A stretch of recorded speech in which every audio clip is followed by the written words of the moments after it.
ஹalleluya ஹalleluya. இதோ அவருடைய அன்பினால நம்மளை அரவணைத்த தேவன். ஹalleluya. அவருடைய காருண்யத்தினால நம்மளை இழுத்துக் கொண்ட தேவன். ஹalleluya ஹalleluya. ஏதோ பொன்னையோ பொருளையோ எதிர்பார்த்து நாம இங்க வரல, தேவனுடைய அன்பை எதிர்பார்த்து வந்திருக்கிறோம். ஹalleluya. என்றென்று முடியாத அந்த அன்பு, அல்ல குறையாத அந்த அன்பு, நம்மளோடு கூட இருந்து நம்மளை வழி நடத்துகிற அந்த அன்பு. ஹalleluya. அந்த அன்பை எல்லோரும் இந்த நாள்ல துதிப்போம், அந்த அன்பை போற்றுவோம், அந்த அன்பை கொண்டாடுவோம். ஹalleluya. அவருடைய அன்பு மாத்திரமே. ஹalleluya. இதோ நம்மோடு கூட இருந்து நம்மளை வழி நடத்துகிற அந்த அன்பு, நம் மீது அன்பு பாராட்டி தேவன் கிருபையாக நம்மோடு இருந்து நம்மளை வழி நடத்துகிற தேவன். ஹalleluya. எல்லோரும் முழு உள்ளத்தோடு முழு ஆவியோடு கூட தேவனை ஆராதிப்போமா. ஹalleluya. உற்சாகமாக பாடல்களை பாடும்போது கரங்களை தட்டி ஸ்தோத்திர பலிகளை ஏறெடுத்து தேவனுடைய நாமத்தை உயர்த்தி அவரை உண்மையோடு கூட ஆராதிப்போம். ஹalleluya ஹalleluya. எல்லோரும் கரங்களை தட்டி தேவனுடைய நாமத்தை மகிமைப்படுத்துவோமா. ஹalleluya. Oh, thank you Jesus. Hallelujah. Amen. அநாதி ஸ்நேகத்தால் நம்மை அரவணைத்த தேவன், அந்த தேவனுடைய நாமத்தை உயர்த்தி அவரை ஆராதிப்போமா.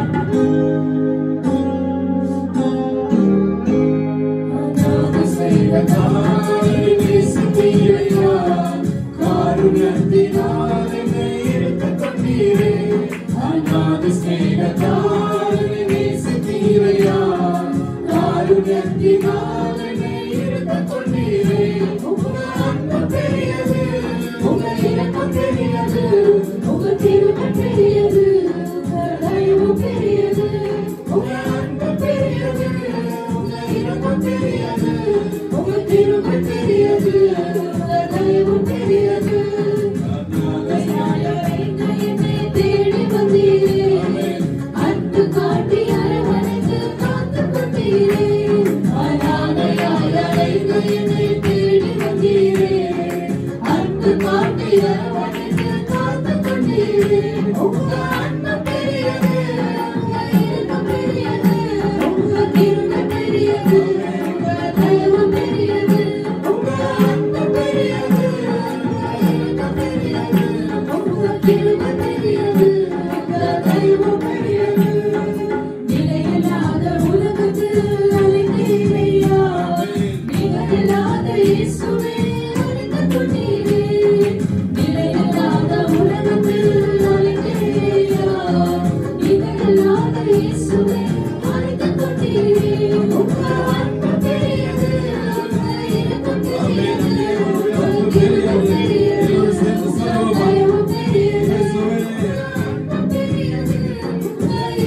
அதற்காக உம்மை நாங்கள் ஸ்தோத்திரிக்கிறோம், உம்மை நாங்கள் ஆராதிக்கிறோம். ஹalleluya. முழு உள்ளத்தோடு முழு ஆத்மாவோடு கூட தேவனை ஆராதிப்போம். ஹalleluya. அந்த அன்பை நினைத்து நாம் எல்லோரும் எழுந்திருந்து உற்சாகமாக நடனமாடி அந்த அன்பை கொண்டாடுவோம். ஹalleluya. ஹalleluya. எல்லோரும் ரெண்டு கரங்களை தட்டி தேவனுடைய நாமத்தை உயர்த்தி அந்த அன்பை கொண்டாடுவோமா. ஹalleluya. Thank you Jesus.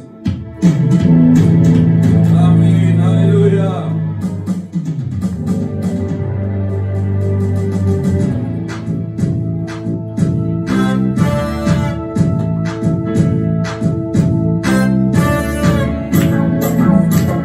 எல்லோரும் கரங்களை தட்டி ஆழமான ஆலயம் ஆழமான அந்த அன்பை ஹalleluya எல்லோரும் கரங்களை தட்டி கொண்டாடுவோம். ஹalleluya.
சார்பாக அந்த அன்பை கொண்டாடுவோமா? Oh, thank you Jesus, hallelujah. हम तेरी आराधना करते हैं प्रभु, हम तेरी स्तुति करते हैं, हालेलुया। सारी महिमा सारी आदर तुझको देते हुए हम तेरी आराधना करते हैं, क्योंकि तेरा प्यार है महा, तेरा प्यार है जहां हम तेरी आराधना करते हैं, हालेलुया। आइए हम सब मिलकर उसकी आराधना करें। Oh, thank you Jesus, hallelujah.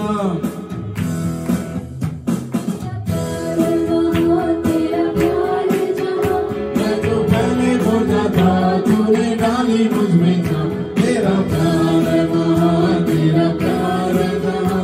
मैं जो पहले मुर्दा था तूने डाली मुझ में जान, क्यों ना बोलूं फिर मैं तेरी जय जयकार, क्यों ना बोलूं फिर मैं तेरी जय जयकार, जय जयकार, जय जयकार।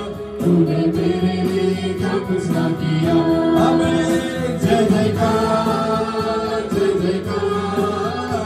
तूने मेरे लिए क्या कुछ ना किया। मेरी सूरत बिगड़ी थी, मेरा दिल था काली, तूने सीखा था मुझसे ताकि आए हरियाली।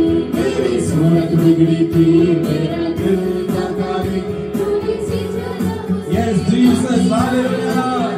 क्यों ना बोलूं फिर मैं तेरी जय जयकार, क्यों ना बोलूं फिर मैं तेरी जय जयकार, जय जयकार, जय जयकार। तूने मेरे लिए क्या कुछ ना किया, आमीन। जय जयकार, जय जयकार। तूने मेरे लिए क्या कुछ ना किया। आई जीवन में खुशी, आई अपनी जिंदगी, तू है जिंदा शाबिया, तूने ये है दिया। आई जीवन में खुशी, आई अपनी जिंदगी, तू है जिंदा शाबिया, तूने ये है दिया। क्यों ना बोलूं फिर मैं तेरी जय जयकार, क्यों ना बोलूं फिर मैं तेरी जय जयकार, जय जयकार, जय जयकार। तूने मेरे लिए क्या कुछ ना किया, जय जयकार, जय जयकार। तूने मेरे लिए क्या कुछ ना किया। तेरा प्यार है महान, तेरा प्यार है जहां। मैं जो पहले मुर्दा था तूने डाली मुझ में जान, तेरा प्यार है महान, तेरा प्यार है जहां। मैं जो पहले मुर्दा था तूने डाली मुझ में जान। क्यों ना बोलूं फिर मैं तेरी जय जयकार, क्यों ना बोलूं फिर मैं तेरी जय जयकार, जय जयकार, जय जयकार। तूने मेरे लिए क्या कुछ ना किया, जय जयकार, जय जयकार। तूने मेरे लिए क्या कुछ ना किया, जय जयकार, जय जयकार। तूने मेरे लिए क्या कुछ ना किया, जय जयकार, जय जयकार। तूने मेरे लिए क्या कुछ ना किया। तेरा प्यार है महान, तेरा प्यार है जहां। आमीन। तूने डाली मुझ में जान, तेरा प्यार है महान, तेरा प्यार है जहां। मैं जो पहले मुर्दा था तूने डाली मुझ में जान। क्यों ना बोलूं फिर मैं तेरी जय जयकार, क्यों ना बोलूं फिर मैं तेरी जय जयकार, जय जयकार, जय जयकार। तूने मेरे लिए क्या कुछ ना किया, जय जयकार, ओ जय जयकार। तेरी जय जयकार हो प्रभु, क्या कुछ ना किया। आइए हम सब मिलकर गाएं जय जयकार, तेरी जय जयकार, आमीन। तूने मेरे लिए क्या कुछ ना किया, जय जयकार हो उसकी नाम की, आमीन। तूने मेरे लिए क्या कुछ ना किया, जय जयकार, जय जयकार। तूने मेरे लिए क्या कुछ ना किया, जय जयकार, जय जयकार। तूने मेरे लिए क्या कुछ ना किया, आमीन, hallelujah. Oh, thank you Jesus. இந்த வேளையில உம்முடைய அன்பை நினைக்கிறோம், ஹalleluya. ஒரு காலமும் மாறாத உம்முடைய அன்பு தகப்பனே, அந்த அன்பு அன்பு ஆண்டவரே எல்லா சூழ்நிலைகளிலும் இயேசுவே நாங்கள் தடுமாறின சூழ்நிலையிலும் தகப்பனே நாங்கள் வீழ்ந்து போன நேரத்திலும் ஆண்டவரே எங்களை தாங்கின அந்த அன்பை நாங்கள் கொண்டாடுகிறோம். அல்லேலூயா. இந்த நாள்ல உலகத்தினர் ஒவ்வொருவரும் இதோ இந்த உலகத்துக்குரிய அன்பை நினைத்து இந்த நாளை கொண்டாடுறாங்க. ஆனா நம்முடைய தேவன் இதோ பாவிகளுக்காக இதோ தம்முடைய மகளாக நம்மளை அரவணைத்து அவருடைய ரத்தத்தினால் நம்மளை கழுவி மீட்டெடுத்த அந்த அன்பை நாம கொண்டாடுவோமா. அல்லேலூயா. எல்லாவற்றிலும் மேலான உன்னதமான அன்பு, அந்த அன்பை கொண்டாடுவோமா. அல்லேலூயா. நன்றியோடு கூட ஆராதிக்கிறோம். ஆமென் இயேசுவே. Thank you Jesus. Hallelujah. Yes Jesus. Hallelujah. உங்க அன்பிற்கு நான் அடிமை தகப்பனே. எல்லோரும் தேவனை நோக்கி சொல்லுவோமா. அப்பா உங்க அன்பிற்கு மாத்திரமே நாங்கள் அடிமை. ஹல்லேலூயா. இதோ இந்த நாள்ல நாம இந்த இடத்துல ஏதோ ஆஸ்தியோ அந்தஸ்தோ நம்மளுக்கு புகழ் பேர் கிடைக்கணும் நம்ம இந்த இடத்துக்கு வரல. ஹல்லேலூயா. தேவனுடைய அன்பு. ஹல்லேலூயா. அந்த அன்பு நம்மளோடு கூட இருக்கிறதுனால அந்த அன்பை கொண்டாடும்படியாக நாம் இந்த இடத்துல கூடி வந்திருக்கிறோம். ஹல்லேலூயா. ஹல்லேலூயா. எல்லோரும் ரெண்டு கரங்களை தட்டி அந்த அன்பை கொண்டாடுவோமா. Thank you Jesus. Hallelujah. அந்த அன்பை உணர்ந்து முழுமையாக அந்த அன்பை உணர்ந்து நாம் ஆராதிப்போமா. Thank you Jesus. Hallelujah.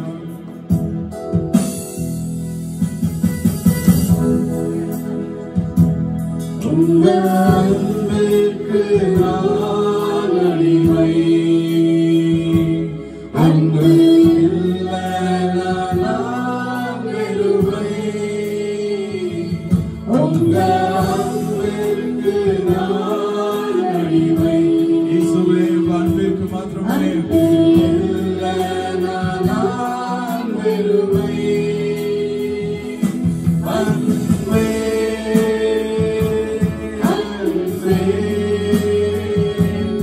என்னை அரவணைத்த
அரவணைத்த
உமக்காக நாம் அலைந்து செய்தோம் அல்லவா. நம்மளை கண்டு நம்மளை வீடெடுத்தது அந்த அன்பு தானே. அந்த அன்பை நினைத்து அவரை ஆராதிப்போம். தேவனை நோக்கி சொல்லுவோம், ஆண்டவரே எத்தனையோ நாள் அலைந்து ஆண்டவரே வெறுமையாக தெரிந்தோம் இயேசுவே, உங்களுடைய அன்பினால் எங்களை அரவணைத்து அந்த அன்பை நினைத்து எல்லோரும் கலங்கி அசைத்து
எல்லோரும் கரங்களை உயர்த்தி மீண்டுமாக சொல்லுவோமா. ஓ அந்த நாளை உங்களுடைய அன்பை நாங்கள் கண்டதனால் மாற்றமே சப்பா. இந்த நாள்ல நாங்கள் ஆண்டவரை நிலை நிற்கிறோம் இயேசுவே. அந்த நாள் உங்களுடைய அன்பை நாங்கள் கண்டதனால் மாற்றமே இயேசுவே. உங்களுடைய கிருபை எங்களோடு கூட இருக்கிறது தகப்பனே. ஹல்லேலூயா. அவருடைய தயை எவ்வளவு பெரியது, அவருடைய தயை எவ்வளவு பெரியது. வெறுமையான நம்மளை அரவணைத்து நம்மளை பாதுகாத்து நம்மளை வழி நடத்தின அந்த தயை எல்லோரும் கொடுப்போம். Thank you Jesus. மீண்டுமாக செல்வோம். ஒரு நாள் உண்டை கண்டினையா, ஒரு நாள் உண்டை கண்டினையா,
தேவ பிள்ளைகளே,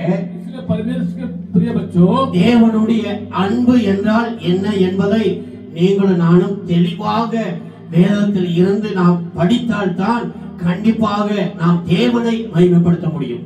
और परमेश्वर का प्रेम क्या है करके निश्चय ही जब हम परमेश्वर के वचन बाइबल से पढ़ेंगे तभी उस प्रेम को जानकर परमेश्वर की महिमा कर पाएंगे. நான் என்னுடைய வாழ்க்கை எத்தனையோ வருடமாக வேத வசனத்தை வாசித்தாலும் தேவனுடைய பிரசங்கத்தை செய்தாலும் और पास्टर जी कितने सालों से परमेश्वर का वचन पढ़ते हुए आ रहे हैं और प्रचार करते हुए आ रहे, फिर भी இந்த நாட்களில் பரிசுத்த ஆவியானவர் अनेक விதமான புது புது காரியங்களை கர்த்தர் வெளிப்படுத்துகிறார். और इन दिनों में पवित्र आत्मा अनेकों नए प्रकार के बातों को प्रकाशन को परमेश्वर पास्टर जी को दे रहे हैं. இந்த அன்பை குறித்து எத்தனையோ பிரசனங்களை வாசித்தாலும் இப்போ இந்த நாட்களிலே கர்த்தருடைய ஆவியானவர் வெளிப்படுத்துகிற காரியங்கள் விசேஷமாக இருக்கிறது. कितनी ही बार इस प्रेम के बारे में वचन पढ़ा होगा, फिर भी इस समय पवित्र आत्मा जो है प्रेम के बारे में विशेष बातों को परमेश्वर पास्टर जी को सिखा रहे हैं. அருமையான தேவ பிள்ளைகளே, நீங்கள் நானும் தேவனுடைய அன்பை முதலாவது தெளிவாக அறிந்து கொள்ள வேண்டும். परमेश्वर के प्रिय बच्चों, सबसे पहले परमेश्वर के प्रेम को हम सही रीति से जान लेना है. ஆகையாலே தேவன் எவ்வளவு எப்படிப்பட்ட அன்பு, எந்த அன்பு, யாரிடத்தில் அன்பு என்பதை குறித்து நாம் வேதத்தை தியானிக்க ஆவியானவர் நமக்கு அருமையான காரியங்களை சொல்லிக் கொடுக்கிறார். और परमेश्वर का प्रेम कैसा है, परमेश्वर का प्रेम किस प्रकार का है, परमेश्वर का प्रेम किसके लिए है, इसके बारे में परमेश्वर अपने वचन के द्वारा साफ रीति से हमें बताता है. ஆகையால் இந்த நாளிலே நாம் என்ன செய்வோம்? முதலாவது அருமையான தேவனுடைய அன்பு என்பது என்ன என்பதை குறித்து நாம் என்ன செய்வோம்? வாசிக்கலாம். और अभी हम पढ़ेंगे परमेश्वर का प्रेम क्या है करके इसके बारे में हम पढ़ेंगे. உபாகமம் 7ஆம் அதிகாரம் और 7வது வசனமும் 8வது வசனமும் வாசிக்கலாம். ஒருவர் 23ஆம் அதிகாரம் உபாகமம் 5வது வசனத்தையும் நீங்கள் எடுத்துக்கொள்ளுங்கள். சகல ஜனங்களிலும் நீங்கள் திரட்சியான ஜனம் என்று கர்த்தர் உங்கள் பேரில் அன்பு வைத்து உங்களை தெரிந்து கொள்ளவில்லை. நீங்கள் சகல ஜனங்களிலும் கொஞ்சமாய் இருந்தீர்கள்.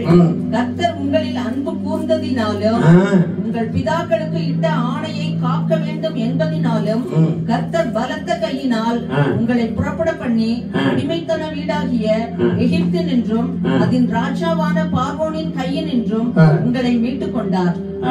23 வாசி.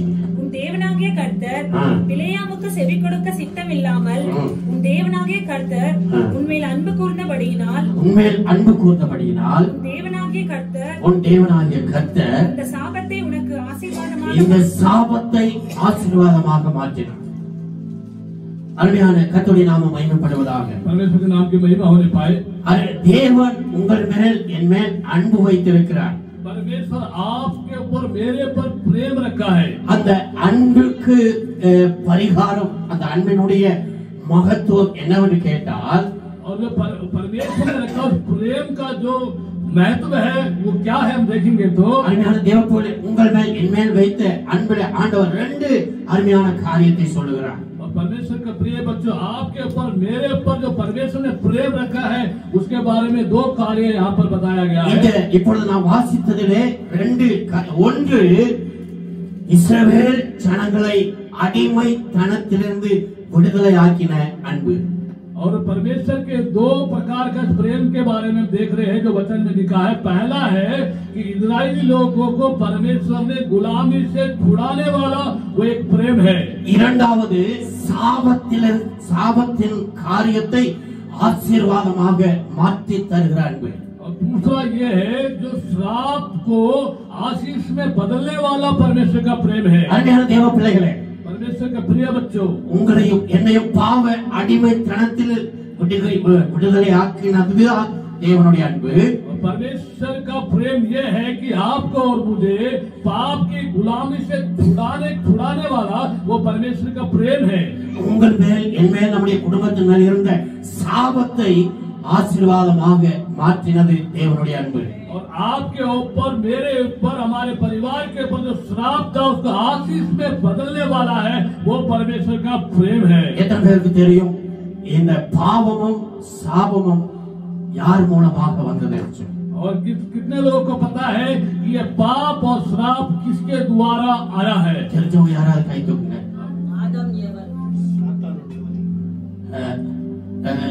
ஆதாம் ஏவாள், அப்புறம்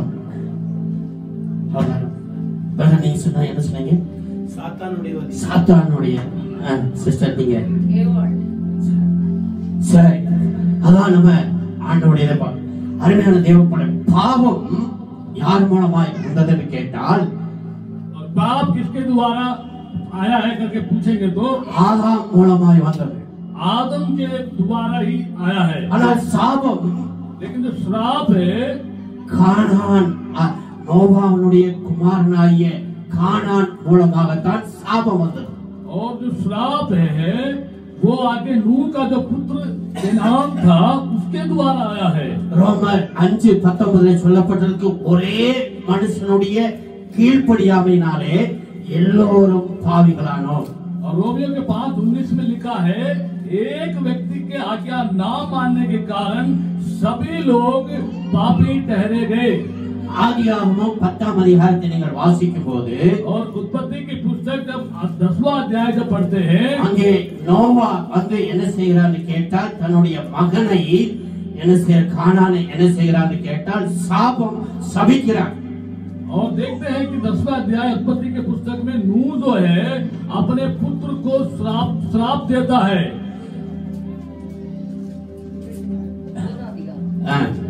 9ஆம் அதிகாரம் 9:25 கானான் சபிக்கப்பட்டவன். ஆமா, கானான் சபிக்கப்பட்டவன். और जो केनान है वो श्रापित है। அதனால்தான் காம் என்றாலும் கானான் என்றாலும் எகிப்து என்றாலும் கருப்பு சபம் சாபம் என்று சொல்லி அர்த்தம். और इसका अर्थ है, यदि मिस्र कहे या कनान बोले, इसका अर्थ ही है काला, मतलब श्रापित। அருமையான தேவ பிள்ளைகளே, परमेश्वर के प्रिय बच्चों, நம்முடைய கர்த்தராகிய இயேசு கிறிஸ்து உங்கள் மேல் என்ன அன்பு வைத்து ரட்சித்தார்? प्रभु यीशु मसीह ने आपसे और मुझसे प्रेम रख के हमको उद्धार दिया। முதலாவது நீங்களும் நானும் செய்த பாவத்தை மன்னித்தார்.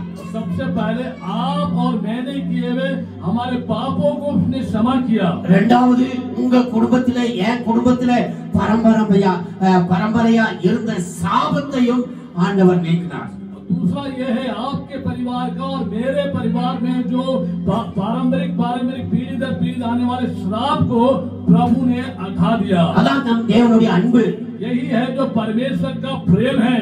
ஆண்டவர் நம் உலகத்தின் பாவத்தை சுமந்தார். परमेश्वर ने, प्रभु ने इस सारे जगत के पापों को उसने अपने ऊपर ले लिया। வேத வசனம் சொல்லுகிறபடி அருமையான தேவ பிள்ளைகளே, சபிக்கப்பட்டவன் தான் சிலுவையிலே அடிக்கப்பட வேண்டும் என்கிற அந்த சாபத்தையும் கர்த்தர் என்ன செய்தார்? அவர் ஏற்றுக்கொண்டு நமக்கு விடுதலை கொடுத்தார். और जो वचन में लिखा गया है, जो श्रापित है वही जो है क्रूस में टांगा जाना चाहिए।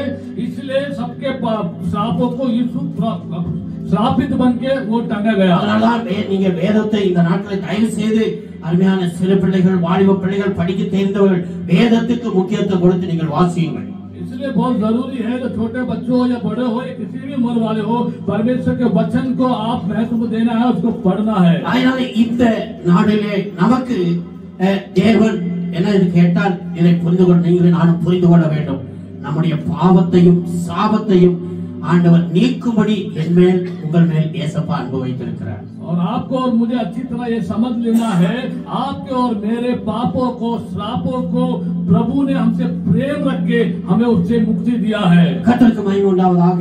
परमेश्वर की महिमा होनी चाहिए. அதனால்தான் இந்த நாளை நாம் வாசித்த இந்த வசனத்திலே அங்கே என்ன சொல்லப்பட்டிருக்கு கேட்ட உபாகமத்திலே சொல்லப்பட்டிருக்கிறது, கர்த்தர் பாவ அடிமைத்தனத்திலிருந்து நம்மளை விடுதலை ஆக்கி பிலேயாமின் மூலமாய் வந்த சாபத்தை ஆசீர்வாதமாய் மாற்றினார் என்று மோசே சொல்லுகிறார். और हमने देखा था व्यवस्था विवरण 7वें अध्याय में किस प्रकार से मिस्र की उस गुलामी से परमेश्वर ने निकालकर, उस गुलामी से निकालकर, पाप की जिंदगी से निकालकर लेकर आया. और दूसरा जो बिलाम जो श्राप दे रहा था, उस श्राप को उसने आशीष में बदल डाला. அருமையான தேவ பிள்ளைகளே, परमेश्वर के प्रिय बच्चों, மோசே இங்கே தேவனுடைய அன்பை குறித்து தெளிவாய் சொல்லுகிறார். और मूसा यहाँ परमेश्वर के प्रेम को बहुत अच्छी रीति से बताते हैं. மோசே வந்து அவர் ஆரம்பத்திலிருந்து ஒரு விசுவாசி கிடையாது. और मूसा जो है शुरू से एक विश्वासी नहीं था. தயவுசெய்து இந்த காரியத்தை நாம் அறிந்து கொள்ள வேண்டும். और हमें सही रीति से इन बातों को जान लेना चाहिए. 430 வருஷங்களுக்கு பிறகு இஸ்ரவேல் ஜனங்களை ஆண்டவர் வெளியே கொண்டு வந்த பிறகு இங்கே மோசே இந்த காரியத்தை சொல்லுகிறார். और 430 साल जो है इस्राएल लोग गुलामी में रहने के बाद परमेश्वर उनको गुलामी से छुड़ा के लेकर आने के बाद ही मूसा यहाँ पर बताते हैं. இந்த நான் இதை கடந்த நாளெல்லாம் வாசித்து தியானிக்கும் போது और इनके बारे में पिछले दिनों जब पढ़ के इस पर ध्यान कर रहे थे, ஆவியானவர் தெளிவாக என்னை பேசினார். और पवित्र आत्मा बहुत साफ तौर से बात किया. மோசேனுடைய வாழ்க்கையிலே और मूसा के जीवन में அவர் ஆரம்பத்திலிருந்து சிறு பிள்ளையிலிருந்து அவர் தேவனுடைய வசனத்தையோ யெகோவா தேவனை குறித்தோ அவர் சரியாக அறியாமல் இருந்தார். और मूसा जो है बचपन से ही वो जब से पैदा हुआ परमेश्वर के वचन को और परमेश्वर यहोवा के बारे में वो नहीं जानता था. அதனாலே தேவனுடைய அன்பை அவர் தெளிவாக அறிந்த பிறகு जब उसने परमेश्वर के प्रेम को सही रीति से समझ लिया उसके बाद இங்கே அவர் தெளிவாக சொல்லுகிறார். और यहाँ पर साफ रीति से मूसा कहते हैं. அருமையான தேவ பிள்ளைகளே, நீங்களும் நானும் இங்க கொஞ்சம் கொஞ்சம் தயவு செய்து கவனிங்க, சிந்திங்க. और कृपा करके आप और मैं इस बातों को अच्छी तरह से ध्यान करेंगे, विचार करेंगे. இஸ்ரவேல் ஜனங்கள் அங்கே எகிப்திலே உபத்திரப்படுகிறார்கள். और इजरायली लोग जो है मिस्र में वो सताव सह रहे, संकट सह रहे हैं. எகிப்தியர்களாலே மிகவும் கொடுமைப்படுத்தப்படுகிறார்கள். और मिस्रियों के द्वारा वो बहुत सताए जा रहे हैं. அவர்களுக்கு வேதனைப்படுகிறதை वहाँ पर वो दुख उठा रहे थे, कष्ट उठा रहे थे. தேவன் பார்க்கிறார். परमेश्वर ने उनको देखा. தேவன் பார்த்துத்தான் அவர் என்ன செய்கிறார் கேட்டால், அருமையான தேவ பிள்ளைகளே, அங்கே மோசே இடத்திலே சொல்லுகிறார். और परमेश्वर उनको दुख और कष्टों को देखने के बाद ही परमेश्वर मूसा से आकर बातें करते हैं. நான் ஆபிரகாமின் தேவனும் ஈசாக்கின் தேவனும் யாக்கோபின் தேவனுமாகிய உங்கள் முற்பிதாக்களின் தேவன் என்று சொல்லுகிறார். और मूसा से परमेश्वर आके कहते हैं, मैं अब्राहम का परमेश्वर, मैं इसहाक का परमेश्वर, याकूब का परमेश्वर, तुम्हारा पूर्वजों का परमेश्वर हूँ करके उनसे बातें करते हैं. அருமையான தேவ பிள்ளைகளே, परमेश्वर के प्रिय बच्चों, ஆபிரகாம் ஈசாக் யாக்கோப் என்பவர்கள் अब्राहम, ईसाक और याकूब जो है தேவனை தெரியும். वे लोग परमेश्वर को जानते थे, ஆனால் தேவனை பற்றி அவர்களுக்கு தெரியாது. लेकिन परमेश्वर के बारे में पूरी तरह से नहीं जानते थे. அதனாலே மோசேக்கு தேவனை பற்றி தெளிவாய் அறிந்தபடியினால் இங்கே இந்த காரியத்தை தெளிவாய் சொல்லுகிறார். और मूसा जो है परमेश्वर के बारे में अच्छी तरह को जानकारी हुआ, इसलिए वो यहाँ पर साफ तौर से बताते हैं. ஏனென்று கேட்டால் நீங்க வேதத்தை முழுவதும் வாசிக்கும் போது जब आप परमेश्वर के वचन को सही से पढ़ेंगे तो ஒன்று பழைய ஏற்பாடு, இரண்டாவது புதிய ஏற்பாடு. और पुराना नियम पहला, दूसरा नया नियम. இங்கே பழைய ஏற்பாட்டிலே முக்கியமாக மோசே குறித்து தான் சொல்லப்பட்டிருக்கிறது. और पुराने नियम में जो बहुत मुख्य तौर से बताया गया है वो मूसा के बारे में बताया गया புதிய है. ஏற்பாட்டிலே இயேசு கிறிஸ்துவை பற்றி, और नए नियम में प्रभु यीशु मसीह के बारे में बताया இயேசு गया है. தன்னுடைய பிரசங்கத்திலே பேசும்போதெல்லாம், இயேசு கிறிஸ்து தன்னுடைய பிரசங்கத்திலே அவர் பிரசங்கம் போது பேசும்போதெல்லாம் प्रभु यीशु मसीह जब अपने प्रचार में जब भी वो बोलते थे, कहते थे जो भी, அடிக்கடி அவர் சொல்லியிருக்கிறது நீங்கள் வாசித்தால் தெரியும். மோசே சொல்லி இருக்கிறானே, और अक्सर वो कहते थे कि मूसा ने ऐसे लिखा है, मूसा ने ऐसे बताया है करके। ஆபிரகாம் ஈசாக் யாக்கோபு சொன்னதை விட மோசே சொன்னதுதான் ஒரு பெரிய காரியமாய் இன்னைக்கு வேதத்திலே சொல்லப்பட்டிருக்கிறது. और अब्राहम और ईसाक और याकूब ने जो बताया उससे भी बढ़कर मूसा ने जो बताया है वो जो बाइबल में है वो ज्यादा अधिक महत्व दिया गया है। இந்த மூன்று பேரும் தேவனை அறிந்திருந்தார்கள். वे तीनों परमेश्वर को जाना था उन्होंने, ஆனால் மோசே தேவனை பற்றி அறிந்திருந்தார். लेकिन मूसा जो है परमेश्वर के बारे में जान के रखा था। இன்றைக்கு நிறைய கிறிஸ்தவ குடும்பத்திலே பிறந்திருக்கிறவர்கள் கிறிஸ்தவர்கள் आज जो मसीह परिवार में जो बहुत लोग पैदा हुए हैं वे लोग இயேசுவை தெரியும், प्रभु यीशु मसीह को वो जानते हैं, ஆனால் இயேசுவை பற்றி தெரியாது. लेकिन प्रभु यीशु मसीह के बारे में सब कुछ नहीं जानते।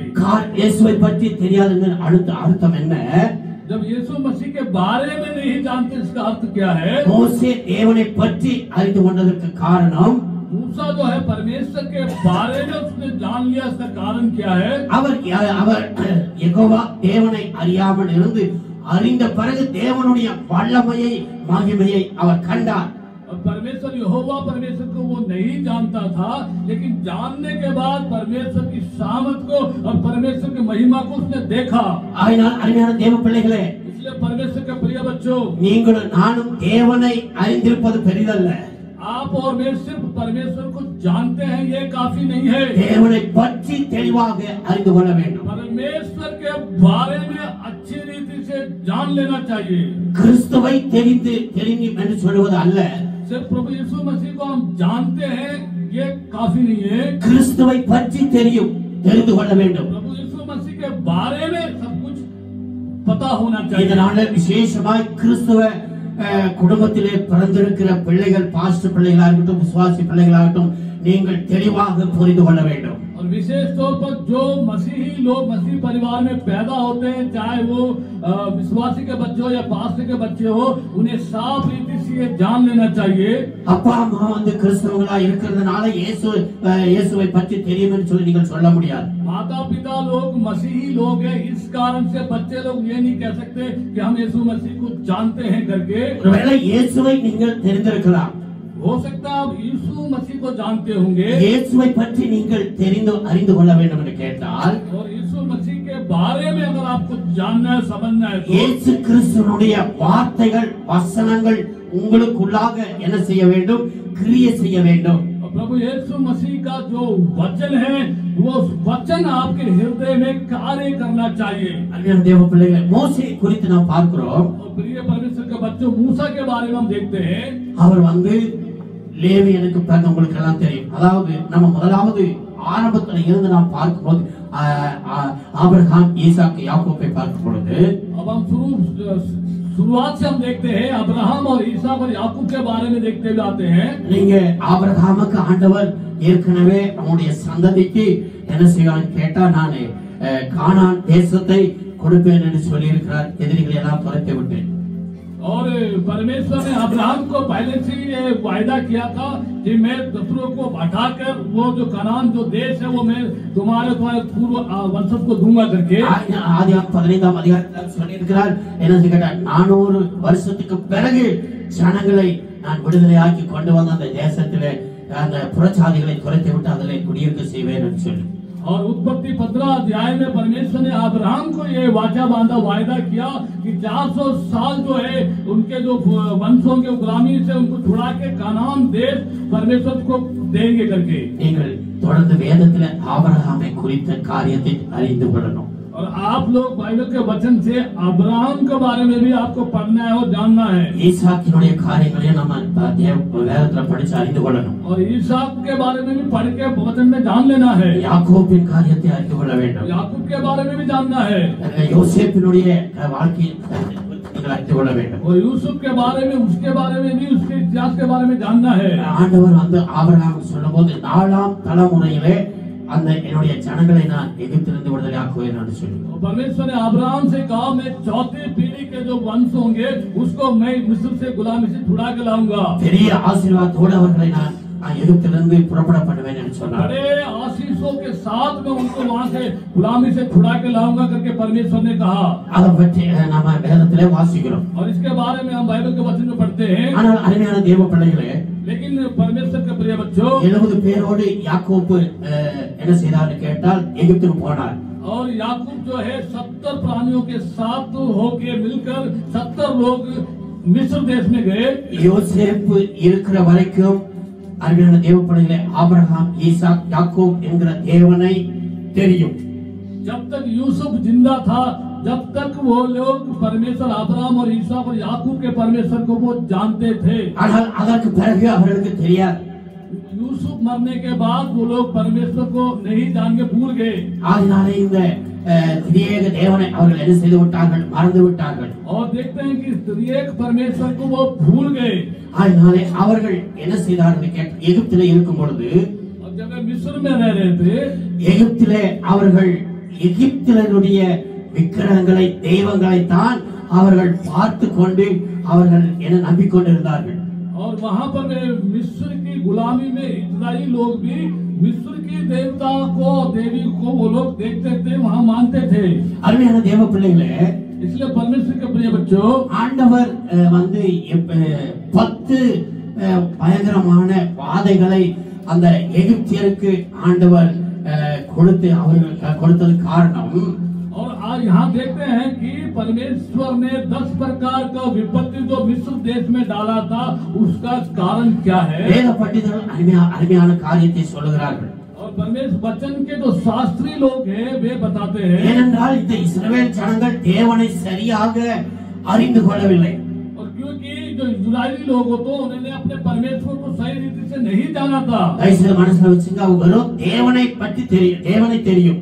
और अच्छी तरह आप समझ लीजिए कि वो परमेश्वर को जानते थे, தேவனை பற்றி அவருடைய வல்லமையை பற்றி அவருக்கு தெரியாது. लेकिन परमेश्वर के बारे में और उसकी सामर्थ के बारे में वो नहीं जानते थे. ஏனென்று கேட்டால் ஏறக்குறைய 300 வருஷம் என்றே வைத்துக் கொள்வோம். அது 300 வருஷமாக அவர்கள் யெகோவா தேவனை அல்ல, எகிப்தினுடைய விக்கிரகங்களை அவர்கள் நம்பி வாழ ஆரம்பித்தார்கள். और मान लीजिए वो 300 साल या 400 साल तक वो यहोवा परमेश्वर को नहीं जानते थे, लेकिन जो मिस्र में जो देवी देवता थे उसको वो लोग मानने लगे थे. ஏன் ஆண்டவர் 10 முறை பார்வோனுடைய இருதயத்தை கடினப்படுத்தி இந்த வல்லமையான காரியங்களை செய்தார் என்றால், क्यों परमेश्वर ने फिरौन के हृदय को 10 बार को कठोर करके वहां पर 10 बार क्यों कठोर किया पूछेंगे तो, வேத பண்டிதர்கள் சொல்கிறார்கள், और पवित्र शास्त्र के शास्त्री लोग बोलते हैं எகிப்திலே 10 விதமான தெய்வங்கள், தேவதைகள் இருந்தார்களா. और मिस्र में 10 प्रकार के देवी देवता लोग वहाँ थे. ஆகையினாலே இந்த 10 தெய்வங்களும் எகிப்திலே எந்த விதமான அற்புதங்களையோ அடையாளங்களையோ செய்ய முடியாது என்பதற்காக தேவன் என்ன செய்தார், இந்த 10 காரியங்களையோ செய்தார் என்று சொல்லி வேத பண்டிதர்கள் தெளிவாக இன்றைக்கு சொல்லியிருக்கிறார். और जो वचन के शास्त्री लोग हैं, ज्ञानी लोग हैं, वो कहते हैं पर जो मिस्र में जो देवी देवता थे वे कोई चमत्कार, जिन चमत्कार को नहीं कर सकते.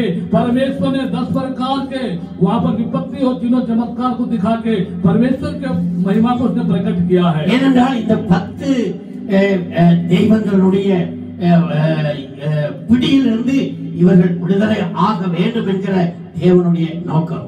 और परमेश्वर की ये मनसा की उद्देश्य था कि ये 10 प्रकार की देवी देवता के इस बंधन से उनको छुड़ाना है करके. ஆயினால்தான் தேவன் என்ன செய்தார்னு கேட்டால் இந்த 10 வாதைகளையும் அங்கே என்ன செய்தார், செய்து இஸ்ரவேல் ஜனங்களுக்கு உள்ளே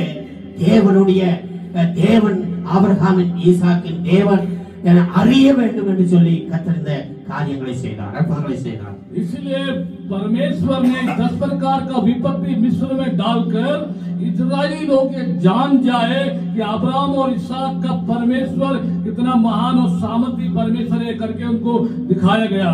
அதனாலே அந்த 10ல 2 முக்கியமான தெய்வங்கள் அவர்கள் அதைத்தான் அவர்கள் ரொம்ப என்ன செய்ய கேட்ட நம்பிக்கொண்டிருந்தார்கள். और 10 देवी देवता में उनमें से 2 जो है वो बहुत मुख्यतः उनको दिया जाता था. वो देवी देवता அந்த பேரை கூட நம்ம வேதத்துல பார்க்கும்போது அப்போஸ்தலர் 7ஆம் அதிகாரம் और हम वचन में भी पढ़ते हैं बाइबल में 42-43 வாசிங்க. அங்கே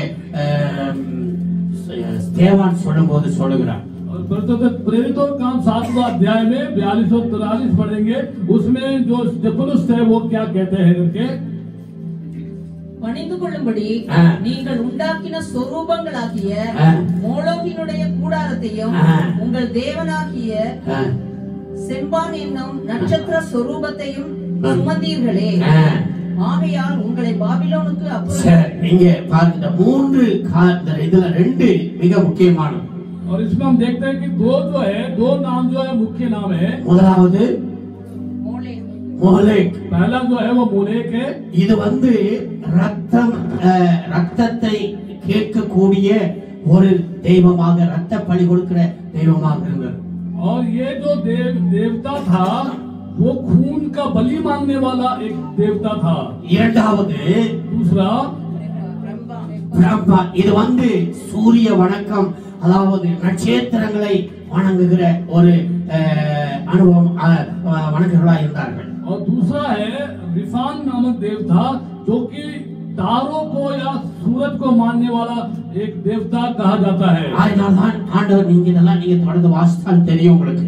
और आप इस वचन को अच्छी तरह पढ़ेंगे तो आप सही से जानेंगे. அதனால தேவன் எவ்வளவு அப்படியே படிப்படியாய் அற்புதங்களை செய்கிறார். देखिए परमेश्वर जो है स्तर वो क्या करता है, चमत्कार को करता है. பார்வோனுக்கு முன்பாக முதலாவது அவர் என்ன செய்கிறார், அவர்கள் நம்பு விசுவாசம் வரும்படியாக மோசேனுடைய கோலை கீழே போடுகிறார். और वहाँ पर फिरौन के सामने मूसा वो लाठी को डालता है कि फिरौन उस पर विश्वास करे. இரண்டாவது வந்து அந்த சர்ப்பமான போதும் அவர்கள் மந்திரவாதிகளும் செய்வதை நீங்க வேதத்தில் நீங்க யாத்திராம நீங்க போய் 3ஆம் அதிகாரத்தை வாசிக்கும் போது 4ஆம் அதிகாரம் 7வது அதிகாரம் வரைக்கும் வாசிக்கும் போது உங்களுக்கு தெரியும். और आप देखिए कि वो आप निर्गमन में पढ़ के देखिए, मूसा जब वो लाठी डालता है वो सांप बन जाता है. इसके बारे में 3-4 अध्याय निर्गमन पुस्तक में आप घर में पढ़ के देखिए. அதனால அருமையான தேவ பிள்ளைகளே, ஆண்டவர் என்ன செய்தார்னா அந்த ஆரோனுடைய கோல் இந்த மந்திரவாதி செய்த எல்லாத்தையும் மணங்கி விட்டார். और देखिए जी, जो मूसा ने जो लाठी डाला था वो सांप बन गया. उसके बाद मिस्र में जो जादू तांत्रिक लोग थे उन्होंने भी लाठी डाला, वो भी सांप बन गया. लेकिन मूसा के सांप ने आके उन सांपों को निगल गया. இதை மோசேயும் இஸ்ரவேல் ஜனங்களும் பார்த்தார்கள். और इसको मूसा ने और इस्राएली लोगों ने देखा. இரண்டாவது दूसरा இந்த நம்ம வாசித்த அந்த என்ன ஃபர்ஸ்ட் வாட்சிங்ல அந்த என்ன பேரு, மோலேக் என்கிற இந்த ரத்தம் கேட்கிற இந்த தெய்வத்தினுடைய வல்லமை முறியடிக்கும்படியாக पहले जो मोलेक जो था वो जो खून मांगता था उस देवता को नष्ट करने के लिए இரண்டாவது மோசே தன்னுடைய கோலை வைத்து என்ன செய்கிறார், தண்ணீரை அடிக்கிறார். दूसरा जो है मूसा जो है अपने लाठी से पानी में नदी में मारता है. தண்ணி பூரா ரத்தமாகிறது. और वो पूरा नदी जो है लहू में बदल जाता है. மந்திரவாதிகள் எல்லாம் முயற்சி பண்ணி பார்க்கிறார்கள். और जो सारे जो तांत्रिक लोग हैं वो लोग भी अपने प्रयास करते हैं. அதை அவர்களால் மாற்ற முடியவில்லை. और वे लोग उसको बदल ना सके. வேத வசனங்கள் இருக்கிறது வாசிக்கிறதுக்கு நமக்கு நேரம் இல்லை. परमेश्वर का वचन इसमें है, इसलिए अभी पढ़ने का समय नहीं है. அதை நீங்க போய் வீட்டுல அந்த அதிகாரத்தை எல்லாம் வாசியுங்கள். और इसलिए आप घर जाके इन अध्याय को आप पढ़िए. அதனால்தான் அந்த உடனே இஸ்ரவேல் ஜனங்கள் மோசே எல்லாம் தெளிவாய் தெரிந்து கொண்டார்கள். और इसलिए इस्राएली लोगों ने मूसा ने परमेश्वर को सही रीति से जान लिया. ஏறக்குறைய 300-400 வருஷம் இந்த தெய்வங்களை நம்பி நம்ம இது ஒரு சக்தி இல்லை, சாமர்த்தியம் இல்லை, நம்முடைய தேவன் சக்தியோடு என்பது கொஞ்சம் கொஞ்சமாய் அவர்களுக்குள்ளாக விசுவாசம் வந்தது. और लगभग 300-400 सालों से हम इस देवी देवता को मानते थे मिस्र में. और उसके बाद उनको ये पता चला मूसा के द्वारा कि परमेश्वर जो है ये सबसे महान और सामर्थ्य है, ये देवी देवता कुछ भी नहीं है करके. இரண்டாவது என்ன பார்த்தோம், दूसरा हमने देखा ரெம்பான். दूसरा देवता था रिफान. இது வந்து என்னன்னு கேட்டா சூரிய நட்சத்திர தெய்வம். और ये जो देवता था वो सूरज और तारों को माना जाता था. ஆண்டவர் என்ன செய்தார்னு கேட்டால், எகிப்திலே அருமையான தேவ பிள்ளைகளே என்ன செய்தார்னு கேட்டா காரிருளை கொண்டு வந்தார். इसलिए परमेश्वर ने मिस्र में बिल्कुल अंधकार को लेकर आया. ஆயினாலே அந்த எல்லா எகிப்தில் இருக்கிற அத்தனை நாட்டிலும் கிராமங்களிலும் पूरा இருளாக இருந்தது. और जो मिस्र का जो देश था वो पूरा देश जो है बिल्कुल अंधेरा हो गया था. ஆனால் இஸ்ரவேல் ஜனங்கள் இருக்கிற இடத்திலே, लेकिन जहाँ इजरायली लोगों ने डेरा डाला था वहाँ पर, அங்கே எப்படி இருந்தது சொல்லி நாம் பார்க்கிறோம். वहाँ पर कैसा था करके हम देखते हैं. நீங்க எடுத்தால் அந்த அற்புதமான அந்த காரியத்தை நாம் படிக்கிறோம். 9வது அற்புதமா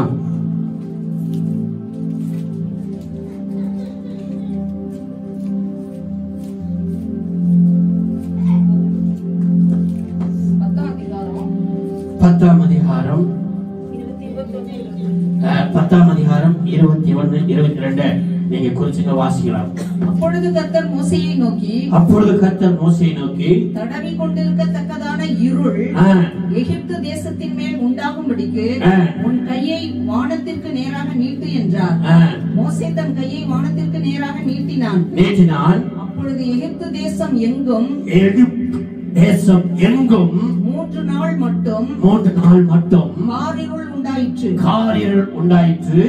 3 நாள் மட்டும் ஒருவரை ஒருவர் காணவும் இல்லை. ஒருவரும் தம்மிடத்தை விட்டு எழுந்திருக்கவும் முடியவில்லை. இஸ்ரவேல் புத்திரர் யாவருக்குமோ எனில், கவனிங்க, இஸ்ரவேல் புத்திரருக்கோ யாவருக்கோ எனில் அவர்கள் வாசம் பண்ணுகிற ஸ்தலங்களிலே இருக்கிற இடங்களிலே வெளிச்சம் இருந்தது. கரங்களை தட்டி கர்த்தரை ஸ்தோத்திரம் பண்ணுவோம். Praise the lord. ஹalleluya. இப்ப புரிஞ்சுங்களா அருமையான தேவ பிள்ளைகளே? और 3 दिन तक मिस्र में परमेश्वर ने इतना घोर अंधकार किया. இதெல்லாம் நம்முடைய இஸ்ரவேல் ஜனங்கள் தேவனை புரிந்து கொள்ள வேண்டும், அறிந்து கொள்ள வேண்டும் என்பதற்காகத்தான் தேவன் இந்த காரியத்தை செயல்படுத்துகிறார். और परमेश्वर इन कार्यों को क्यों करता है कि इजरायली लोग परमेश्वर और परमेश्वर की सामर्थ को अच्छी तरह जान ले. அதனால்தான் ஆண்டவர் என்ன செய்யறாரு கேட்டா, இதெல்லாம் இஸ்ரவேல் ஜனங்கள் பார்க்கிறார்கள். और ये सारे चिन्ह चमत्कार को इजरायली लोग देखते हैं. மோசேயும் பார்க்கிறார், मूसा भी देखता है. உடனே அவருக்குள்ளாக தேவனை பற்றிய ஒரு வல்லமையான காரியங்களை அவர் அறிந்து கொள்கிறார். वो मूसा जो है परमेश्वर के बारे में वो कितना सामर्थ्य है करके वो जान लेता है. ஆண்டவர் அவருக்கு வெளிப்படுத்தும் போது சொன்னார், எல் சடாய் அடலாய் என்ற நாமமுடையவர் நான். और मूसा जो परमेश्वर से बताता है कि मैं एल सडाई परमेश्वर हूँ करके, அதுக்கு அதனுடைய அர்த்தம் சர்வ வல்லமையுள்ள தேவன். और एल सडाई का मतलब होता है सर्वशक्तिमान परमेश्वर. அருமையான தேவ பிள்ளைகளே, இதை மோசேயும் ஆரோனும் அங்கே இருந்த இஸ்ரவேல் ஜனங்களும் தெளிவாக அறிந்து கொண்டார்கள். और परमेश्वर के प्रिय बच्चों, मूसा ने और हारून ने और वहाँ के सारे इजरायली लोगों ने इस बात को अच्छी तरह उन्होंने जान लिया. அதனாலதான் கிறிஸ்துவ குடும்பத்திலே பிறந்த பாஸ்டர் பிள்ளைகளா இருக்கட்டும், கிறிஸ்தவர்களா இருக்கட்டும், இயேசுவை அறிந்து கொள்வது அல்ல, இயேசுவை பற்றி அறிந்திருப்பது. और ये चाहे पास्टर का परिवार में पैदा हुए बच्चे हो या विश्वासी के बच्चे हो, केवल प्रभु को यीशु को जानते हैं वो काफी नहीं है. यीशु मसीह के बारे में सब कुछ जानते हैं वो ज्यादा जरूरी है. எத்தனை ஊழியக்கார பிள்ளைகள் தவறான வழியிலே நடக்கிறார்கள், தண்ணீர்ச்சி வெளி கொடுத்துட்டு எத்தனையோ ஊழியக்காரருடைய பிள்ளைகள். और कितने ही परमेश्वर के सेवक लोगों के जो बच्चे हैं वो गलत रास्ते में जा रहे हैं. वो शराब पी रहे हैं या गलत कामों करते हुए, बीड़ी सिगरेट पीते हुए हम देखते हैं. எத்தனை விசுவாசிகளுடைய பிள்ளைகள் உலகத்தாரோடு சேர்ந்து ஒழுங்காய் வேதத்தை வாசிக்காமல் செபிக்காமல் இன்னைக்கு நிறைய பேர் சுற்றி கொண்டிருப்பது எல்லாம் நாம் அறிந்திருக்கிறோம். और कितने ही विश्वासी लोगों के बच्चे जो है दुनिया के साथ लोगों के साथ मिलकर परमेश्वर के वचन को पढ़ते नहीं है, प्रार्थना नहीं करते और दुनिया में यूं ही भटक रहे हैं. हम देखते हैं. காரணம் இயேசுவை தெரியும், இயேசுவை பற்றிய வல்லமை அவர்களுக்கு தெரியாதனால்தான். कारण ये है वो प्रभु यीशु को जानते हैं लेकिन यीशु मसीह के बारे में सब कुछ, उसकी सामर्थ के बारे में नहीं जानते. அதனால்தான் ஆண்டவர் இங்கே அருமையான தேவ பிள்ளைகளே, மோசேக்கு முன்பாக இஸ்ரவேல் ஜனங்களுக்கு முன்பாக நானே கர்த்தர் என்பதை வெளிப்படுத்தும்படி இந்த 10 பாதைகளையும் ஆண்டவர் அங்கே கொண்டு வந்தார். इसलिए परमेश्वर भी मूसा के सामने भी और इस्राएलियों के सामने भी उस मिस्र के देश में परमेश्वर एक ही महान परमेश्वर सामर्थ्य परमेश्वर है, वो दिखाने के लिए ही 10 प्रकार का विपत्तियां उस मिस्र देश में परमेश्वर डालते हैं। இதை பார்த்துதான் மோசேக்குள்ளாக தேவனை பற்றி தெளிவாக அறிந்து கொண்டார்। इसको इन बातों को देखने के बाद ही मूसा जो है परमेश्वर के बारे में वो सही रीति से जान पाया। அதனால்தான் இந்த வேதம் பஞ்ச ஆகமம், ஆதி ஆகமம், யாத்திராகமம், லேவியராகமம், என்னாகமம், உபாகமத்தை இந்த மோசே தான் எழுதினார்। और यही है जो पहली 5 पुस्तकें जो है मूसा ने लिखा है, उत्पत्ति, निर्गमन, व्यवस्था, लेवी व्यवस्था और गिनती की पुस्तकों को मूसा ने लिखा है। ஆபிரகாம், ஈசாக், யாக்கோபுக்கு ஆண்டவர் விக்கிரகத்தையும் சொரூபத்தையும் உண்டாக்க வேண்டாம் என்று சொல்லவில்லை। और परमेश्वर ने अब्राहम और ईसाक को, याकूब को ये नहीं कहा कि तुम्हें किसी मूर्ति को बनाना नहीं है करके उनको नहीं कहा। அதனால்தான் மோசே 10 வாதைகளுக்கு 10 கற்பனையை கொடுக்கும் போது சொன்னார், ஆமா என்ன என்று வேற தேவர்கள் உங்களுக்கு உண்டாக்க வேண்டாம் என்று। और परमेश्वर भी मिस्र में 10 विपत्ति डालने के बाद जब परमेश्वर ने आज्ञाएं दी, उस 10 आज्ञाओं में परमेश्वर ने बोला मुझको छोड़ किसी और को परमेश्वर देवता को नहीं मानना करके कहा।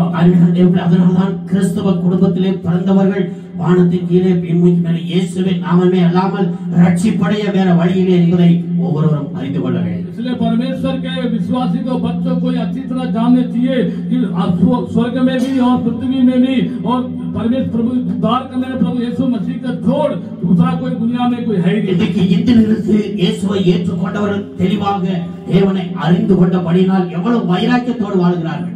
देखिए कुछ हिंदू में से जो लोग प्रभु यीशु मसीह को ग्रहण कर लिए हैं, वो लोग परमेश्वर के लिए कितने उत्साह के साथ जीवन जी रहे हैं। ஒரு ஜெயம் பெற்ற வாழ்க்கை வாழ்கிறார்கள், वो एक जयवंत जीवन जी रहे हैं, வெற்றியோட வாழ்க்கை வாழ்கிறார்கள், वो जयवंत जीवन जी रहे हैं, தங்களை முழுவதும் ஒப்பு கொடுத்து வாழ்கிறார்கள்। अपने आप को पूरा समर्पित करके जीते हैं। ஆனால் கிறிஸ்துவை மட்டும் அறிந்த கிறிஸ்தவ குடும்பத்திலே பிறந்த அநேகர், लेकिन जो मसीही परिवार में पैदा हुए सिर्फ यीशु को जानते हैं वे लोग கிறிஸ்துவை பற்றி சரியான அறிவு இல்லாதபடினாலே அவருடைய ஆவிக்குரிய வாழ்க்கை மந்தமாய் இருக்கிறது। और परमेश्वर प्रभु यीशु मसीह के बारे में सब कुछ ना पता होने के कारण वो लोग का आत्मिक जीवन जो है वो बहुत निचले स्तर पर है। அதனால்தான் இன்னைக்கு अनेक கிறிஸ்தவ குடும்பங்களிலே சாபங்கள் அவர்களை பிடித்துக் கொண்டிருக்கிறது। इसलिए ही है जो विश्वासी जो मसीह परिवार में श्राप पकड़ के रखा है। அதனால நாம் ஜாக்கிரதையாக இருக்க வேண்டும்। इसलिए हम बड़ी सावधानी से रहना है। நாங்க இது ஊட்டியில இருக்கும்போது கேம்ப் போய் கொண்டிருந்தோம், போவோம் வருஷம்। जब पास्टर ऊटी में थे அப்போ ஈரோடு இருக்கும்போது ஒரு குடும்பத்தை போய் சந்திச்சோம்। और वहाँ कैंप जाते थे, वहाँ पर ईरोड में एक परिवार में जाके उन्होंने मुलाकात की। அவர்கள் பரம்பரை கிறிஸ்தவ குடும்பம் और वे लोग पीढ़ी दर पीढ़ी मसीही परिवार, पारंपरिक मसीही परिवार थे। அவருடைய தகப்பனா அந்த குடும்பத்தில் இருந்த கணவன் மனைவி மிகவும் படித்தவர்கள்। और वे जो उस परिवार में जो पति पत्नी थे वो बहुत ज्यादा पढ़े लिखे लोग थे। ஆனால் அந்த பிள்ளைகளும் பெரிய படித்திருக்கிறார்கள்। और उनके बच्चे भी बहुत अच्छे पढ़े लिखे लोग थे। ஆனால் அவர்களுடைய அந்த பிள்ளைகள் 4 மகன்கள் அவருக்கு, और उनके 4 बेटे थे। அந்த 4 மகனும் அவ்வளவு படித்தும் அதை என்ன சொல்றதுங்க மென்டல் ஆகி அவர்கள் அப்படியே வீட்டிலே வரிசையிலே படுத்திருந்தார்கள்। और वो 4 बेटे लोग बहुत पढ़ लिखने के बाद भी मेंटल होके, उनको मानसिक बीमारी होके घर में ही वो रहते थे, पड़े रहते थे। அப்ப நாங்க ஊழியர் செய்திருக்கும் போது எங்களுடைய பாஸ்டரையும் சிலரையெல்லாம் அழைத்து கொண்டு போனார்கள்। और पास्टर जी जब सेवकाई में जा रहे थे, पास्टर जी के साथ उनके बड़े सीनियर पास्टर थे, सब मिलके उनके घर वो सेवकाई के लिए गए। அப்பொழுது எல்லாம் நாங்க அங்க ஜெபித்து வந்தோம்। और सब वहाँ पर जाके उनके लिए प्रार्थना करके आए। பாஸ்டர் சொன்னாரு, நீங்கள் கிறிஸ்தவர்களாக குடும்பத்தில் கிறிஸ்தவர்களாக இருப்பதனால இதிலிருந்து விடுதலை பெற முடியாது।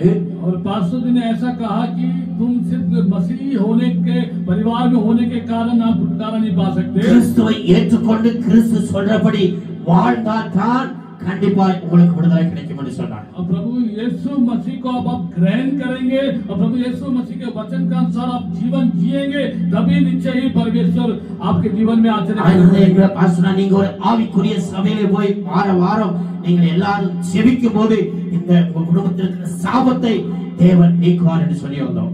और पास्टर ने जाके उनको कहा कि आप हर हफ्ते जाइए, एक कोई आत्मिक कलीसिया में जाके हर हफ्ते जाके आप प्रार्थना कीजिए, परमेश्वर धीरे धीरे तुम्हारे सारे श्रापों से मुक्ति देंगे। அவர்கள் ஒப்பு கொடுத்து போனபடினால் கர்த்தர் அந்த குடும்பத்தை சாபத்திலிருந்து விடுதலையாக்கினார்। और उन्होंने अपने परिवार को उन्होंने उस कार्य के लिए सौंपा, कलीसिया में गए और इसलिए परमेश्वर ने भी उनको छुटकारा दिया। 2 மாசத்துக்கு பிறகு அதே அந்த வீட்டிற்கு போய் அவர்களை சந்தித்து வந்து சபையிலே சொன்னார்கள்। और 2 महीने बाद उसी परिवार में जाके मिलकर आए और कलीसिया में आके बताया। அதனால அருமையான தேவ பிள்ளைகளே, परमेश्वर के प्रिय बच्चों, நீங்களும் நானும் இயேசு கிறிஸ்துவினுடைய அன்பை தெளிவாக அறிந்து கொள்ள வேண்டும்। आप और मैं प्रभु यीशु मसीह के उस प्रेम को अच्छी रीति से जान लेना चाहिए। இங்கே மோசே அதைத்தான் சொல்லுகிறார்। जहाँ मूसा जो है वही बता रहे हैं। அவர்கள் தெளிவாக மோசேயும் இஸ்ரவேல் ஜனங்கள் தெளிவாக அறிந்து கொண்டபடினாலே और मूसा और इस्राएली लोगों ने परमेश्वर को बारे में सही रीति से जान लिया। इस कारण நாம் என்ன செய்தோம், வாசித்தோம், உபாகம் 7:7 வாசிக்கும் போது என்ன செய்தான்னு கேட்டால், பாவ அடிமைத்தனத்திலிருந்து அவருடைய அன்பினாலே உங்களை விடுதலை ஆக்கினார்। हमने देखा था निर्गमन 7वें वचन में कि पाप की गुलामी से परमेश्वर ने प्रेम रख के प्रेम करने के कारण को वहां से छुड़ा के लाया। இரண்டாவது சாபத்தை ஆண்டவர் ஆசீர்வாதமாக மாற்றினார்। दूसरा था कि जो श्राप था परमेश्वर ने उसको आशीष में बदल डाला। அருமையான தேவ பிள்ளைகளே, परमेश्वर के प्रिय बच्चों, நீங்கள் நானும் தேவனுடைய அன்பு என்றால் என்னென்ன தெளிவாக நாம் அறிந்து கொள்ள வேண்டும்। आप और मैं परमेश्वर का प्रेम कैसा है करके सही रीति से जान लेना चाहिए। நாம் அன்பே அன்பே அன்பே என்று பாடுவது பெருசல்ல।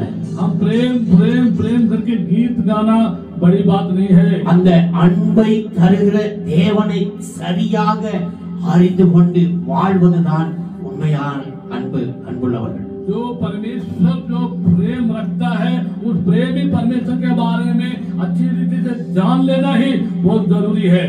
அதனாலே நம்ம பார்க்கிறோம் அருமையான தேவ பிள்ளைகளே, இப்போ இஸ்ரவேல் ஜனங்களுக்குள்ளாக தேவனை பற்றிய ஒரு அறிவு வந்தது।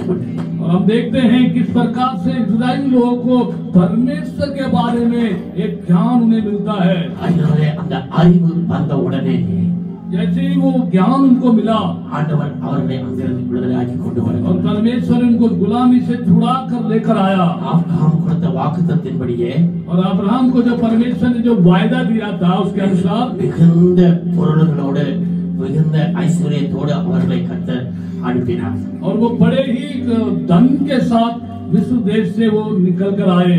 அதனாலே அருமையான தேவ பிள்ளைகளே, நீங்களும் நானும் நம்முடைய ஆண்டவராகிய இயேசு கிறிஸ்துவினுடைய அன்பை தெளிவாக அறிந்து கொண்டு வாழும்போதுதான் நீங்களும் நானும் ஆசீர்வதிக்கப்படுவோம்। और आप और मैं जब परमेश्वर के प्रेम के बारे में जब अच्छी रीति से जान लेते, समझ के जीते हैं, तभी हम परमेश्वर के उन आशीषों को हम पाते हैं। அதனாலே நீங்களும் நானும் இயேசுவினிடத்தில் நான் இயேசுவை நேசிக்கிறேன், இயேசுவிடத்தில் அன்பாய் இருக்கிறேன் என்று வெறும் வார்த்தைகளை சொல்லுவது அல்ல। और आप और मैं सिर्फ प्रभु परमेश्वर प्रभु यीशु हम आपसे प्रेम करते हैं, अपने मुंह से बोलना काफी नहीं है। பாடல்கள் எல்லாம் பாடும்போது அதனுடைய கருத்துக்களை உணர்ந்து பாட வேண்டும்। जब भी हम परमेश्वर के लिए गीत गाते हैं, उस गीतों का जो शब्दों का सही अर्थ को जान के महसूस करके जानना चाहिए। அதை உணரும் போதுதான் ஆவியானவர் நமக்குள்ளாய் கிரியை செய்வார்। जब उसको हम एहसास करते हैं, जब महसूस करते हैं, तभी पवित्र आत्मा कार्य करता है। அதைத்தான் இந்த அன்பே அன்பே ஆறுயிர் என்று பாடும்போது இன்றைக்கும் எனக்கு ஆண்டவர் அந்த உணர்வை அப்படியே கொடுக்கிறார்। அழைந்தேன் நான்। और जब उस गीत को गाते हैं, अनबे अनबे प्रेम प्रेमी परमेश्वर के बारे में जो गीत गाते हैं, वो प्रेम का परमेश्वर का ரவுடி பயலாக மோசமான வாழ்க்கை வாழ்ந்த என்னை அவர் அன்பு என்னை தேடி வந்தது। और बाप में और बड़ी बुरी जिंदगी जीने के समय में पास्टर की जिंदगी में परमेश्वर का प्रेम ढूंढ कर आया। அவருடைய அன்பை உணர்ந்து இன்றைக்கு வரைக்கும் வாழுகிறபடினால், நடக்கிறபடினால், ஜீவிக்கிறபடினால் தான் ஆண்டவர் இன்றைக்கு என்னை உயிரோடு வைத்து காத்து வருகிறார்। परमेश्वर को उस महान प्रेम को उन्होंने अच्छी तरह जान लिया, उसको एहसास किया, समझ लिया।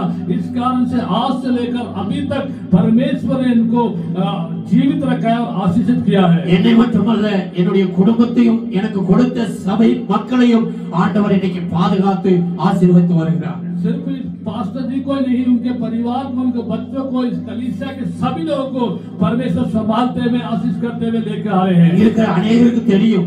और आप सब लोग यहाँ पर जो है आप जानते हैं। அதனால் தேவ சபையே, நீங்களும் நானும் இயேசு கிறிஸ்துவினுடைய அன்பை தெளிவாய் அறிந்து கொள்ள வேண்டும். इसलिए आप परमेश्वर कलीसिया के लोगों, परमेश्वर की प्रभु यीशु मसीह के प्रेम को आप सही रीति से जान लेना और समझ लेना चाहिए। அதை அறிந்து செயல்படும் போதுதான் जब आप अच्छी तरह जान लेंगे और आप कार्य करेंगे, உங்கள் வாழ்க்கையில, என்னுடைய வாழ்க்கையில பெரிய ஒரு விடுதலையின் ஆசீர்வாதத்தை கர்த்தர் கொடுப்பார். आपके और मेरे जीवन में परमेश्वर एक बहुत बड़ा छुटकारा और आशीष को देंगे। நான் தொடர்ந்து இந்த அன்பை குறித்து அநேக காரியங்களோடு உங்களோடு கூட நான் வேத ஆதாரத்தோடு பேசும்படி கர்த்தர் என்ன செய்கிறார், நமக்கு உதவி செய்வார்.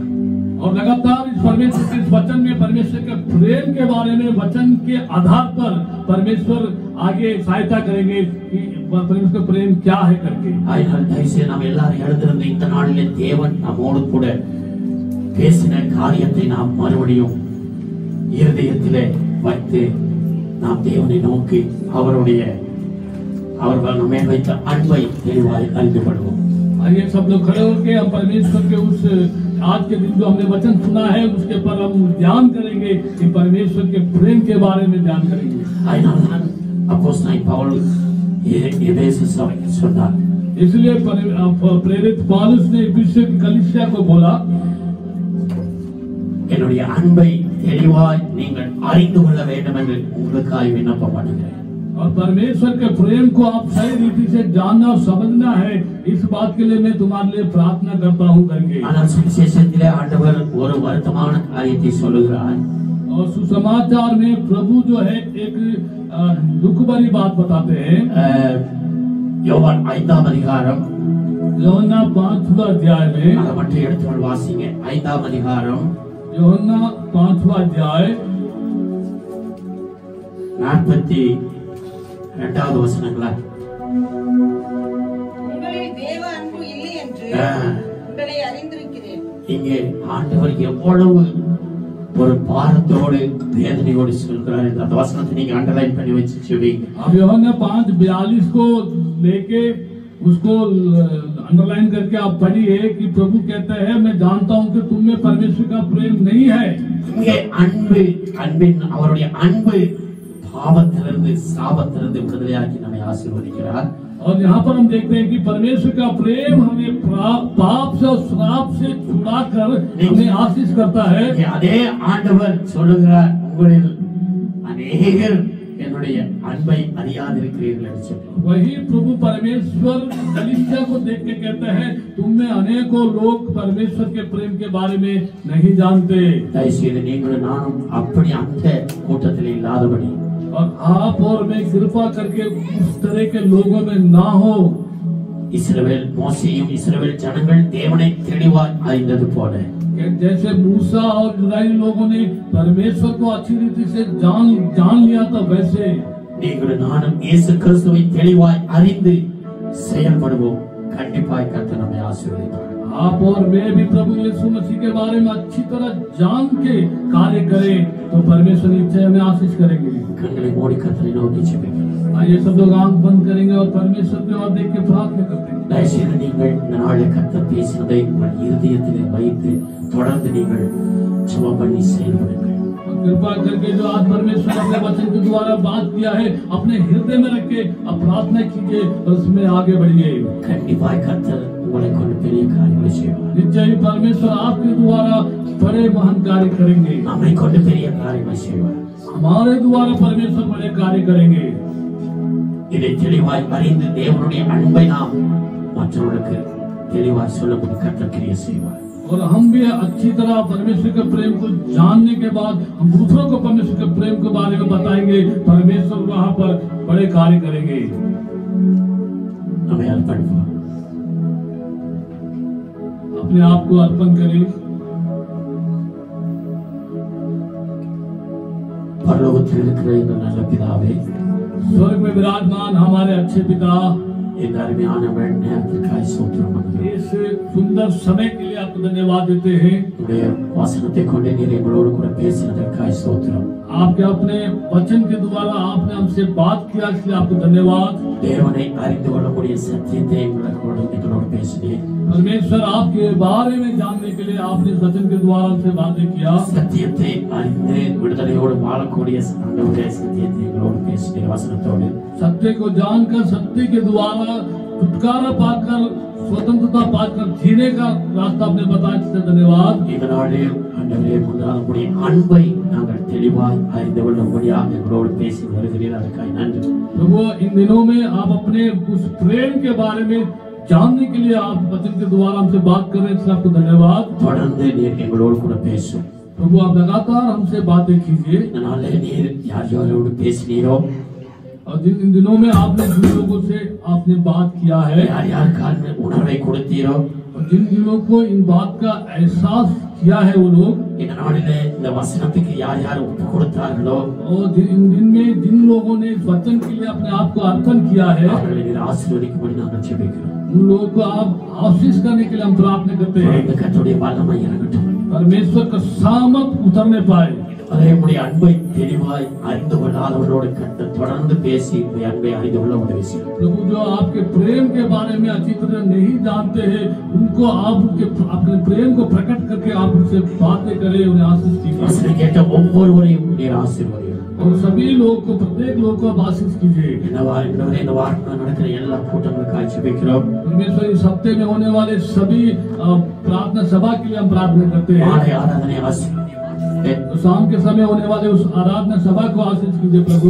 பெண்கள் உபவாச கூட்டங்களை ஆசீர்வதியும்। और बहनों की उपवास मीटिंग को आशीष कीजिए। புதன்கிழமை காட்டேஜ் மீட்டிங்களை ஆசீர்வதியும்। बुधवार में होने वाले स्टार्टिंग मीटिंग को आशीष कीजिए। வெள்ளிக்கிழமை ஆண்டவர் நடக்கிற காட்டேஜ் மீட்டிங்களை ஆசீர்வதியும்। और जो शुक्रवार में चलने वाले कॉन्टेंट मीटिंग को भी आशीष कीजिए। தொடர்ந்து சபையிலே ஆண்டவரே நடக்கிற எல்லா ஊழியங்களையும் ஆசீர்வதியும்। प्रभु इस सभा में, इस कलीसिया में होने वाले सभी सेवकाई को आप आशीष कीजिए। இந்த நாட்களில் நாங்கள் அதிகமாக உம்மோடு கூட நெருங்கி ஜீவிக்க எங்களுக்கு கிருபை செய்யும்। इन दिनों में सबसे ज्यादा आपके नजदीक रहकर आपके लिए जीने के लिए हमारे लिए सहायता करो। எங்களுக்கு இந்த வருடத்தை ஈவாய் கொடுத்திருக்கிறீர்। और आपने हमें इस साल को आपने हमें दान के रूप में दिया है। இந்த வருடத்தை நாங்கள் உம்முடைய நாம மகிமைக்காய் பிரயோஜனப்படுத்த எங்களுக்கு கிருபை செய்யும்। और इस साल को आपकी महिमा के लिए उपयोग कर सके, ये कृपा हम पर करे। அந்த ஒவ்வொருவரையும் ஆசீர்வதியும்। आए हुए प्रत्येक लोग को आप आशीष कीजिए। ஒவ்வொருடைய தேவைகளை எல்லாம் கொடுத்து நீங்க நிறைவாக்கும்படி ஜெபிக்கிறோம்। आप प्रत्येक लोग की जरूरतों को आप देकर उसको पूरा करके उन्हें आशीष कीजिए। படிக்கிற பிள்ளைகள் மேல உடைய கிருபை இருக்கட்டும்। और जो लोग पढ़ रहे हैं उन बच्चों को भी आपका कृपा उन पर रहे। வாலிப பிள்ளைகளை காத்துக்கொள்ளும்। और जवान भाई बहनों को आप रक्षा कीजिए। குடும்பங்களை பாதுகாத்துக்கொள்ளும்। परिवार को आप रक्षा कीजिए। ஒவ்வொருவரையும் நீர் ஆசீர்வதியும்। प्रत्येक लोग को आप आशीष कीजिए। உம்முடைய வருகைக்காய்கள் எப்பொழுதும் ஆயத்தப்படுத்தும்। आपके आगमन के लिए हम हमेशा तैयार रहे, हमें तैयार रख। தொடர்ந்து உம்முடைய பிரசன்னம் எங்களோடு கூட இருந்து எங்களை ஒவ்வொரு நாளும் பாதுகாத்து ஆசீர்வதித்து பெரிய காரியங்களை செய்ய வேண்டும் என்று लगातार आपका उपस्थिति हमारे पर हो और आपका सुरक्षा, आपका आशीष हमारे पर बने रहने के लिए எங்கள் கர்த்தரும் உலக ரட்சகருமாகிய இயேசுவின் நாமத்தில் ஜெபிக்கிறோம் பிதாவே। हमारे प्रभु यीशु मसीह, इस पृथ्वी उद्धार करता प्रभु यीशु मसीह के नाम से हम मांगते पिता। என் ஆத்துமாவே கர்த்தரை ஸ்தோத்திரி। है मेरे मन यहोवा को धन्य के। என் முழு உள்ளமே அவருடைய பரிசுத்த நாமத்தை ஸ்தோத்திரி। मेरे पूरे हृदय उस पवित्र परमेश्वर के नाम को धन्य के। என் ஆத்துமாவே கர்த்தரை ஸ்தோத்திரி। है मेरे मन यहोवा को धन्य के। அவர் செய்த சகல உபகாரங்களையும் மறவாதே। उसके किए हुए किसी भी उपकार को कभी नहीं भूलना। நம்முடைய கர்த்தராகிய இயேசு கிறிஸ்துவினுடைய கிருபையும் हमारे पिता परमेश्वर प्रभु यीशु मसीह का अनुग्रह, பிதாவாகிய தேவனுடைய अன்பும் पिता परमेश्वर का प्रेम, பரிசுத்த ஆவியானவருடைய அந்யோன்ய ஐக்கியம் சமாதானம் சந்தோஷம் पिता परमेश्वर पवित्र आत्मा का संगति, सामर्थ्य, संयुक्त सहभागिता என்றும் என்றும் சதா காலம் நம்மோடு இருப்பதாக। आज और ये युग सदा हमारे साथ बने रहे। வரப்போகிற ராஜாதி ராஜாவை இயேசுவை மகிமைப்படுத்தும்படி எல்லாரும் சத்தமாக அல்லேலூயா சொல்லுவோம்। जब लोग प्रभु यीशु मसीह के नाम की महिमा के लिए सब लोग बोलेंगे हालेलुया, हालेलुया, हालेलुया। हालेलुया।